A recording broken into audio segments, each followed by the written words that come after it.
Si pour Henri IV, en 1593, Paris vaut bien une messe, en 2025, le nouvel univers avec ou sans filtre vaut bien un cardinal, et pas n'importe lequel. Bienvenue dans votre vie, monsieur le cardinal. Bonjour. Et on va la retracer, cette vie, à travers les photos marquantes. Et on va commencer dès le début avec vous. Hein. Le commencement. Hein. La vie et l'histoire. Hein.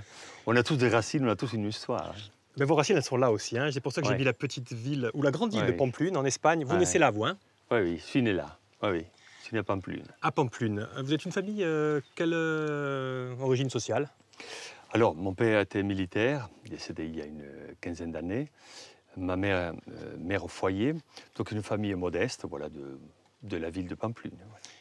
Qu'est-ce qu'on pourrait dire du caractère de Marie, votre maman, hein? Voilà. Marie, c'était une femme comment? Une femme typiquement basque, donc avec beaucoup de caractère, beaucoup de force intérieure et beaucoup de présence dans la vie de la famille et dans la vie de la cité. Une femme avec un caractère de solidité. Une personnalité, donc. Oui, une belle La foi, personnalité. elle était croyante, votre maman? Croyante, comme dans le pays, quand même, dans le Pays basque, comme il y a encore beaucoup de racines chrétiennes, catholiques et pratiquantes, donc très croyante et très pratiquante. Votre papa, lui, son caractère? Lui, alors c'était un militaire, un homme très, moi je le considère toujours très sage, très discret et sage. Donc il y avait toujours du recul. Il n'était pas dans la réaction, dans l'émotion, toujours dans le recul. Et il y avait toujours une parole de sagesse.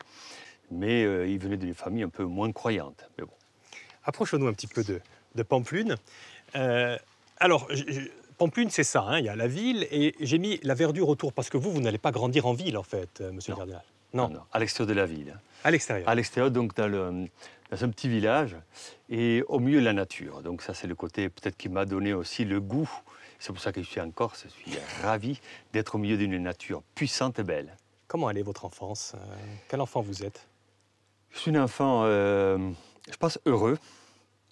Je pense qu'il est difficile d'être très objectif avec soi-même, hein, mais on essaye. Donc c'est une enfance heureuse et avec beaucoup de liberté. Et beaucoup de liberté, et après avec le soutien aussi d'une famille structurée, avec une belle vision de la vie, une vie où on est capable de respecter parce qu'on ne connaît pas la vie de l'autre. Donc parfois quand j'étais un peu, je me rappelle, enfant, on disait des choses un peu rapidement et facilement. Je me rappelle qu'on me disait, écoute, qu'est-ce que tu en sais? Qu'est-ce que tu en sais? Parce qu'on pourrait se prononcer rapidement et tu ne connais pas. Donc il vaut mieux rester toujours très prudent et respectueux. Et aussi peut-être de connaître la vie de l'autre. C'est la raison pour laquelle venez avec moi sur cette photo-là. Ah. Vous avez grandi un petit peu, tout mignon, hein? L'école. L'école. Là, c'est l'école, oui. Et tout va bien à l'école jusqu'à 10 ans? Je commence, voilà, la matin, là. Oui, voilà. Oui, hein, donc c'est le tout début. On fait un bond, vous avez 10 ans, et qu'est-ce qui se passe à 10 ans? Ben, je vais à l'école et j'étais très à l'aise à l'école. J'étais bien, d'un point de vue social, d'un point de vue apprendre, comprendre. J'étais très à l'aise dans l'école, voilà. Mais si je vous entends bien, tout va bien dans votre vie. Vous avez une vie structurée, des parents mesurés, vous êtes heureux dans la nature, et vous avez 10 ans, vous êtes à l'école, et là, il y a quelque chose qui se passe. Un jour, il y a des gens qui viennent visiter cette école, et qui sont ces gens, et qu'est-ce qui se passe? C'est un franciscain, effectivement. Il vient visiter l'école publique dans laquelle j'étais, et il nous parle des franciscains. Mais il nous a parlé des franciscains, bon, à 10 ans, on ne connaît pas trop la spécificité de la vie religieuse. Donc il nous parle des franciscains, et il nous dit, on vous propose une semaine de vacances pendant l'été. Et voilà, il nous a montré des photos, il y avait une piscine, la montagne, donc les motivations qui m'ont poussé n'étaient pas très mystiques. Mais je me suis dit, voilà, il y aura d'autres enfants.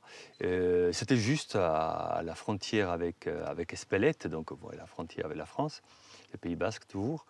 Et donc là, je me suis dit, ben, on va tester. On va tenter l'expérience et après on verra. Et mes parents m'ont dit, écoute, là tu t'engages pas, c'est une semaine, c'est pas la fin du monde, tu vois, ça te plaît, tu restes, ça te plaît pas, tu reviens, c'est tout. Avec beaucoup de pragmatisme, beaucoup de simplicité. Et ça va vous plaire. Qu'est-ce qui va vous plaire concrètement quand vous allez passer ce mois-là avec les franciscains? Je me retrouve avec de jeunes frères franciscains qui avaient dans les 19 ans, 20 ans, qui étaient très bien. Et quand je dis très bien, qu'est-ce qu'il y a derrière?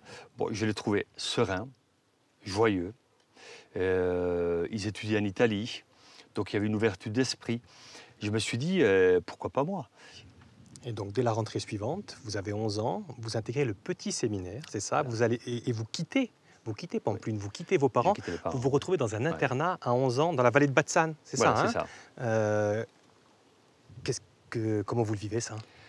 Je l'ai eu avec beaucoup de sérénité. Ah ouais? Parce que, alors, je me rappelle, le premier jour, j'ai dû dire que j'avais mal à la tête.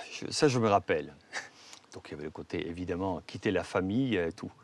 Mais avec beaucoup de facilité, je me suis intégré dans une réalité avec des enfants que je ne connaissais pas, avec un cadre scolaire que je ne connaissais pas.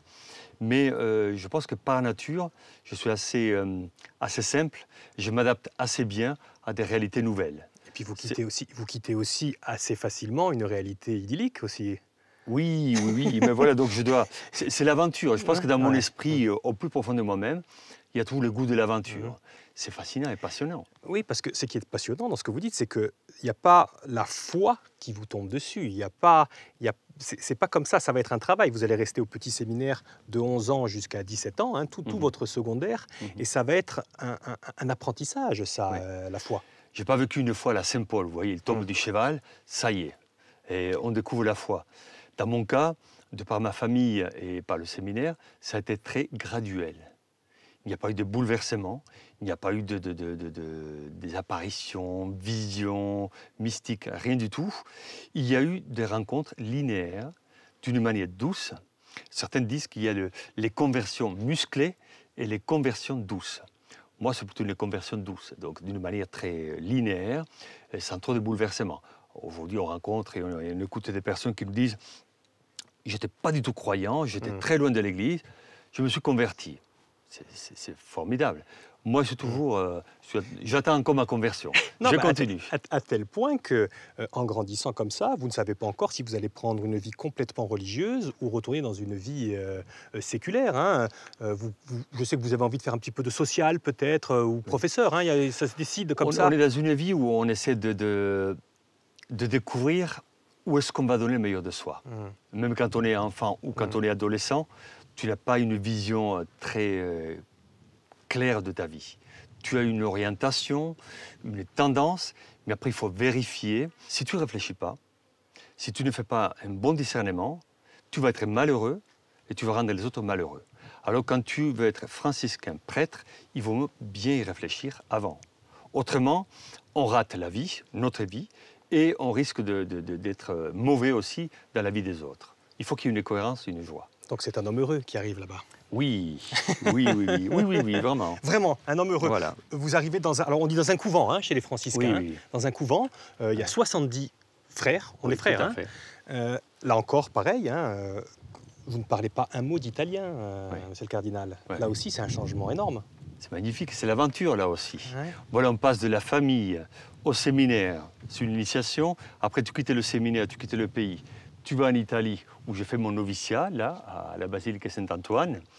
Et donc, c'est là que voilà, qu'on découvre une langue nouvelle, une culture nouvelle.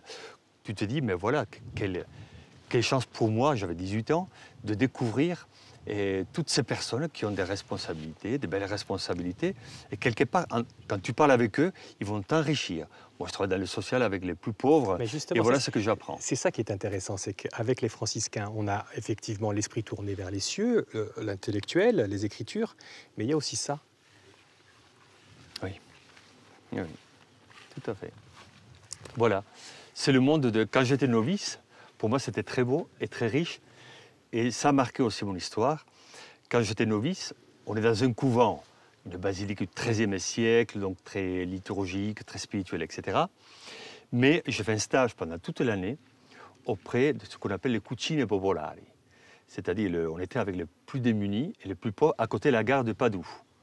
Et là, on était dans une réalité animée par des religieuses, et nous étions au contact des plus pauvres. Et pour moi, c'était merveilleux parce que tu te dis, quelle chance d'avoir fait cette expérience, parce que là, tu découvres dans l'humanité qu'il y a des personnes qui vivent des choses très difficiles. Quelque chose, que quand vous ils ignoriez, t'insultent. quelque chose que vous ignoriez complètement, plus cette Oui, vie. oui, je n'étais pas plus très ou moins. confronté. Bon, quand on est dans un séminaire, quand on est dans une famille, quand on est dans un couvent, comme on est bien élevé, respectueux, etc. Là, on découvre un autre monde, et en même temps, c'est notre monde. Et il faut le connaître. Et qu'est-ce que vous découvrez en vous, là, à ce moment-là? Mais je découvre aussi que je suis parfois peiné, voire choqué par l'attitude. Et après, quand tu réfléchis, tu te dis, mais voilà, ils agissent comme ça, ils sont peut-être durs, mais ils souffrent. Dans le film Kirikou, vous voyez, c'est pas très mystique, Kirikou, à un certain moment, l'enfant pose la question à son grand-père, pourquoi la sorcière est méchante? Et le grand-père, il répond, parce qu'elle souffre. Alors tu te dis, quand il y a des personnes qui sont agressives, des personnes dures avec nous, intransigeantes, ce n'est pas qu'elles sont méchantes. Peut-être qu'il y a une souffrance que tu ne connais pas, que tu ne connais pas leur parcours. Et donc ces personnes-là avec lesquelles j'ai travaillé, c'était agressif. Mais après, tu fais la part des choses. Tu gardes tes distances et tu te protèges aussi. Et tu les protèges. Eh bien, on va pouvoir aller à la photo d'après, parce que justement, la conséquence de tout ça, ben c'est ça, c'est cette photo-là. Ce sont ces nœuds. Oui. On appelle ça la cérémonie des nœuds, c'est cela? Voilà, c'est ce qu'on appelle la profession. Voilà, quand on est novice, nous, on ne porte pas de nœuds. Et les nœuds sont toujours les mêmes, c'est la pauvreté, la chasteté, l'obéissance. Vos parents ne viennent même pas là, hein? C'est quelque chose qui se fait un petit peu. Si, Ah, vos parents sont là. Quelle est la réaction? Alors, la profession simple, elle est discrète. Mais la famille est là quand même. La profession solennelle, là où tu t'engages pour toute la vie, là, c'est plus large, on invite tout le monde. Mais mes parents, bon, ils ont dit, comme quand je suis rentré au séminaire, c'est toujours une démarche de liberté, ils m'ont dit, si tu es bien, ça te va, tu es heureux, continue. Ils me l'ont dit quand je suis rentré au séminaire, au petit séminaire, ils me l'ont dit quand je fais mes premiers vœux. Et donc finalement, on était dans une démarche de liberté et aussi de respect du choix, de mon choix aussi de vivre avec les franciscains. Mais effectivement, le choix, on voit que c'est un long cheminement pour faire ce choix. Et il va y avoir quelque chose qui va définitivement ancrer cette vocation en vous. Mais on ne va pas en parler là. On va en parler là-bas. Allez, venez avec moi.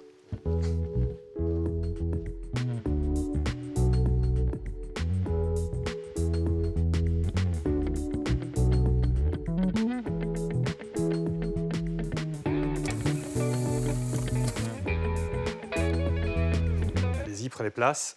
Merci.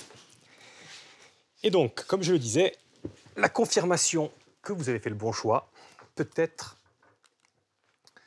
que c'est ça. D'un côté, la philosophie, de l'autre côté, la théologie. Vous allez étudier et de là va naître vraiment, je répète, l'impression que vous avez fait le bon choix. Dans la vie relationnelle, dans la vie humaine, on a besoin de hauteur et de profondeur. Et la philosophie, la pensée humaine, ne pas vivre ou subir la vie comme une banalité, est une manière aussi de développer la pensée. Et on a besoin. Et de l'autre côté, la théologie, les évangiles, c'est un idéal puissant. Et donc, on fait la synthèse entre les deux, donc le côté élévation et le côté réflexion humaine. Je pense que c'est sain, essayenne, et peut-être essayennité aussi, pour la vie humaine et pour la vie relationnelle. Et on vous dit, vous allez me dire qui est ce on et si c'est vrai, on vous envoie là. Et effectivement, l'ordre franciscain m'a fait confiance. Ils m'ont dit, écoute, étudie, prépare-toi, parce que demain, tu devras répondre aux questions concernant la vie. Et en plus, en tant que franciscain, la dimension existentielle est très importante. Et par rapport aux personnes que nous rencontrons dans le monde, on ne rencontre pas toujours des grands intellectuels ou des grands mystiques.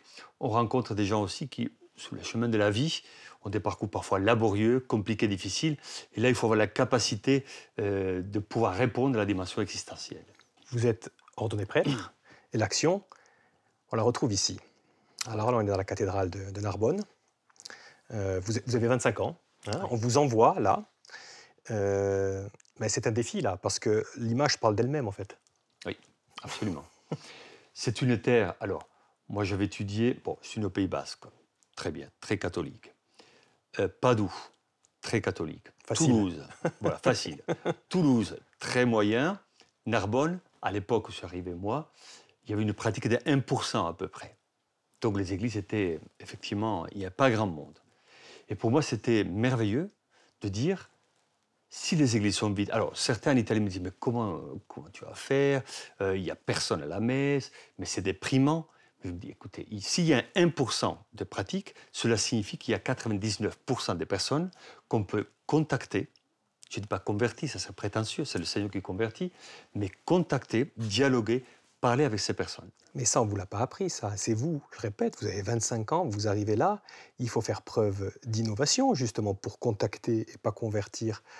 C'est vous qui vous découvrez cette personnalité et puis cette charisme, cette facilité, en tout cas, à entrer en contact et à, alors, j'ai envie de dire convaincre, en tout cas. En tout cas, le relationnel, je l'ai assez naturellement. Mais après, quand tu es seul, quand, je me rappelle dans ma paroisse, il y avait quoi? Une quinzaine de personnes. Alors, d'un point de vue pragmatique, tu te dis, OK, une quinzaine de personnes, une vingtaine de personnes. Elles ont l'âge canonique. Elles vont disparaître et nous avec. Alors tu te dis, ou tu te limites à constater qu'il y a peu de monde et à te lamenter, et tu t'assois, tu pleures devant le Seigneur parce qu'il n'y a personne, ou bien, puisqu'on n'est pas, j'étais jeune encore, je ne connaissais pas très bien les lieux, tu te bouges et tu dis, je vais aller à la rencontre des personnes. Et on a fait des missions, on a fait le porte-à-porte. Les politiques le faisaient, dans le milieu commercial aussi, d'autres réalités chrétiennes le faisaient, pourquoi pas nous? Ça vous plaît, cette mission, hein, missionnaire à Narbonne? Passionnante. 20 ans. Passionnant. Passionnant. Carrément passionnant. Ah oui, oui, c'était Passionnante. une étape de ma vie magnifique. Et effectivement, il y aura un peu plus de monde, beaucoup plus de monde dans les églises, ce qui fait que vous allez progresser dans les hiérarchies ecclésiastiques. Hein, on va vous retrouver quelque temps après, eh bien, à Lourdes. Hein, vous êtes au conseil épiscopal. Là, on s'ouvre à l'universel. Là, quand on va à Lourdes, il y a 5-6 millions de personnes, ils viennent de partout. Donc, il faut être très, très ouvert. On n'a plus à convertir, là, logiquement, à Lourdes, ou à contacter. On a toujours, oui, voilà. Là, c'est eux qui viennent. Et pendant que vous êtes à Lourdes, justement, vous organisez des retraites pour les prêtres. Et peut-être que ça vous donne des idées en vous disant que plutôt que de m'adresser à quelques personnes, je devrais élargir mon discours. Et vous écrivez ce livre, La vocation du prêtre face aux crises, la fidélité créatrice. Hein, le mot, la fidélité créatrice. C'est pour ça que vous le faites, hein, j'imagine. Oui. Hein, c'est pas pour vous adresser qu'à simplement quelques prêtres. Et ce livre, eh ben, il a un effet providentiel. Je ne sais pas si j'utilise le bon mot. Mais quelques mois après, on vous retrouve là. Oui, oui, oui. C'est l'histoire et le mystère de la vie. Bon, je me suis retrouvé, quand le nonce apostolique m'a appelé pour être évêque de Corse, voilà, donc je me suis dit, il y a toujours une petite crainte, hein, tu te dis évêque, comme c'est une sacrée responsabilité. Est-ce que tu es prêt? Est-ce que tu as les capacités? Mais on peut refuser. On peut refuser. On peut refuser, oui, bien sûr. Vous ne refusez pas. On est libre, voilà la liberté. Vous êtes libre. Tout la liberté. Mais quand vous faites ce livre, c'est dans le but justement de vous faire remarquer, monsieur le cardinal? Est-ce que c'est, je vais taper dans l'œil Non, c'est dans le but d'encourager. Vraiment, il n'y a pas de pensée, ouais. Non, Donc vous êtes surpris alors quand le pape vous appelle et vous dit est-ce que tu voudrais être évêque à Ajaccio en plus? Je suis surpris. Comment ça se passe d'ailleurs? Tout le monde me disait tu seras évêque, tu seras pas évêque, mais bon, je me disais déjà je ne suis pas français. Je suis franciscain. Après, il faut voir les capacités. Oui, vous l'êtes français depuis 2006. Oui, bon, à l'époque, vous aviez la nationalité française. Mais quand même, quand tu... Ouais. Bon, c'est un peu... dans ta tête à toi, tu te dis, c'est surprenant. Vous connaissez Ajaccio? Vous connaissez Ajaccio quand il vous Je ne connaissais pas. Donc, votre premier réflexe, c'est quoi? C'est de regarder... je vais tout de suite, dès que le nonce me dit le pape vous nomme à Ajaccio, je vais sur Internet et je vais voir. Je connaissais la Corse un peu de carte postale, évidemment. Mais voir un peu les traditions, voilà, tout ça. Et donc, je me suis dit, la Corse, c'est l'aventure. Et c'est toute une démarche où, quelque part, ma personne s'enrichit par de nouvelles rencontres, de nouvelles responsabilités. Et ce que je vis en Corse, c'est magnifique. Eh bien, on va le voir, justement. Mais on va sortir de cette pièce, on va prendre un peu l'air. D'accord? Merci. Allez, venez avec moi. Merci.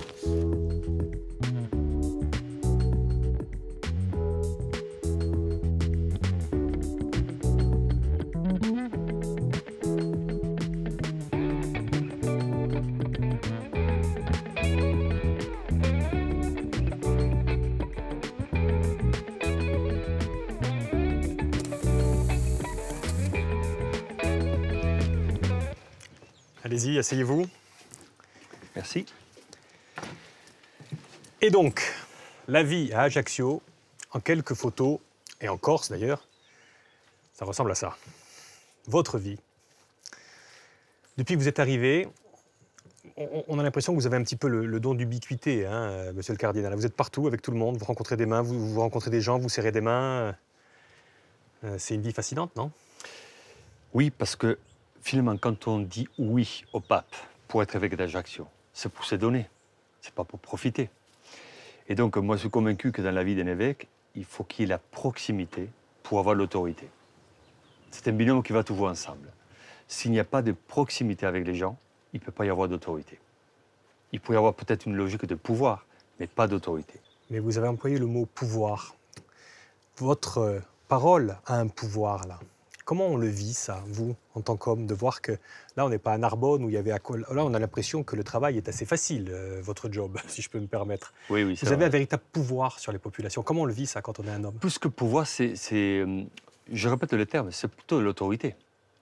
Je crois que dans la société, on a besoin d'avoir des paroles d'autorité, pas de pouvoir.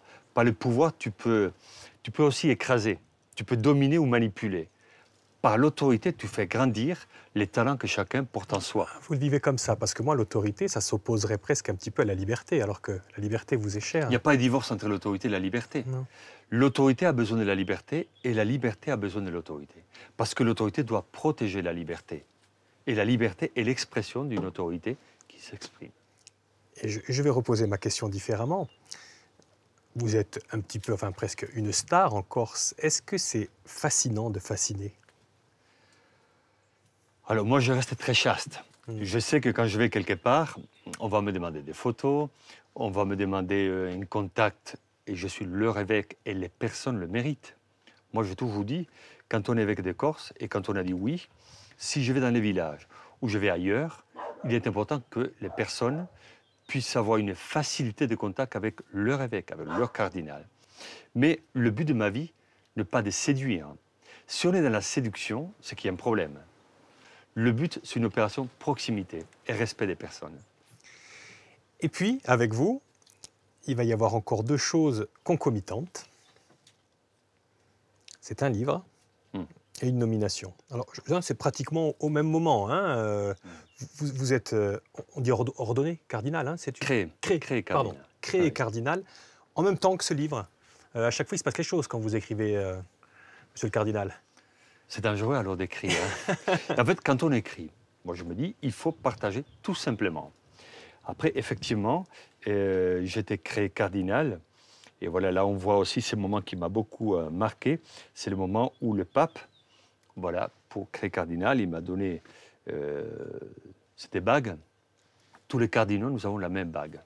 Tous. Et c'est le pape qui nous l'a donné. Donc c'est un signe important dans un rituel particulier. Alors moi je me dis, rendons grâce à Dieu pour ce moment de création dans laquelle c'est le pape, vous voyez le geste aussi qui est très beau, c'est le pape qui met l'alliance.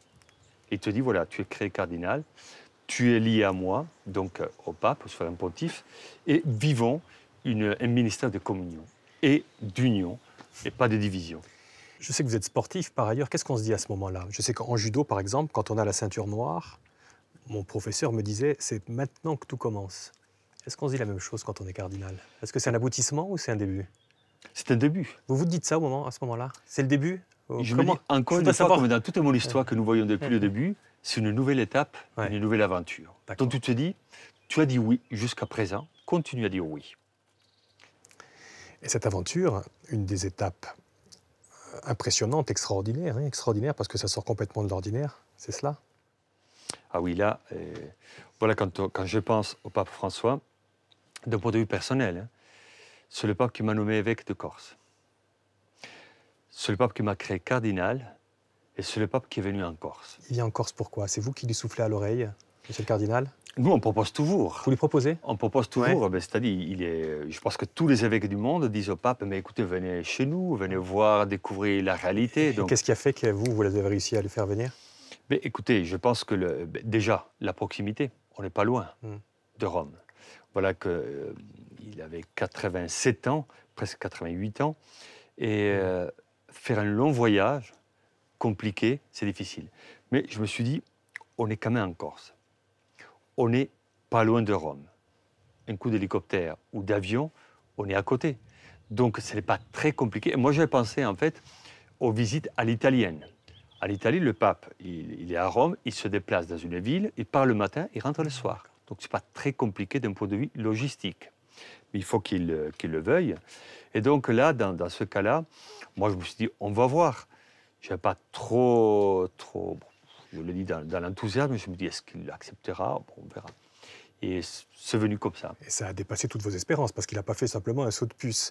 Mais moi, je trouve que cette photo, parmi les centaines de photos qu'il y a de cet événement, elle est emblématique de ce que vous êtes quand même un petit peu, j'ai l'impression, vous allez me dire, c'est en tout cas elle est emblématique de ceci.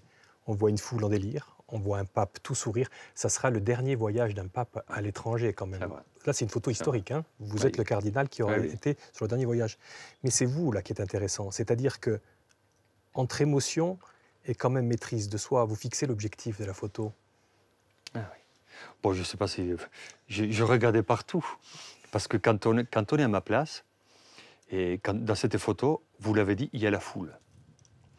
Il y a le pape, c'est le pape qui porte la lumière. C'est le pape qui est admiré. Donc moi, je mets derrière le pape, évidemment.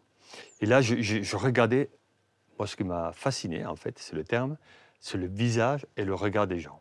Oui. Là, je voyais bien le regard de bienveillance, de reconnaissance, d'affection.